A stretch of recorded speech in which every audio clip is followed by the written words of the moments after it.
வணக்கம் நண்பர்களே. இன்றைய ஆலய தரிசனம் அருள்மிகு ஸ்ரீ சுப்பிரமணியர் குழந்தை குமாரசாமி திருக்கோவில், விருந்திட்டமலை, திட்டமலை, நம்பியூர் வட்டம், ஈரோடு மாவட்டம். மலைக்குன்றின் மேல் அமைந்துள்ள 1000 ஆண்டுகளுக்கு பழமையான ஆலயத்தின் கருவறையில் எம்பெருமான் முருகன் குழந்தை குமாரசாமியாக பழனி ஸ்ரீ தண்டாயுதபாணி போலவே நின்றிருக்கும் அழகு. வள்ளி தெய்வானுடன் உற்சவர் காட்சியளிக்கிறார். எம்பெருமான் முருகன் தேவர்களுக்கு இம்மலை தலத்தில் விருந்திட்டதால் விருந்திட்ட மலை என்று அழைக்கப்பட்டு அப்பெயர் மருவி பிற்காலத்தில் திட்டமலை என்றதாக தலவரலாறு கூறுகிறது. குழந்தை வரம் அருடும் குமாரசாமி என போற்றப்படும் இத்தல இறைவனின் தலவிருட்சம் பனைமரம். மலைக்குன்றின் கீழ் ஈசனின் ஆலயம் அமைந்துள்ளது.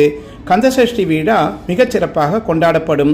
குறிப்பாக ஒவ்வொரு மாதத்தின் முதல் வாரத்தில் நடைபெறும் சத்ரு சம்ஹார ஹோமம் சல சிறப்புகளில் முதன்மையாகும். அரோகரா அரோகரா அரோகரா, திட்டமலை முருகனுக்கு அரோகரா அரோகரா அரோகரா. நன்றி.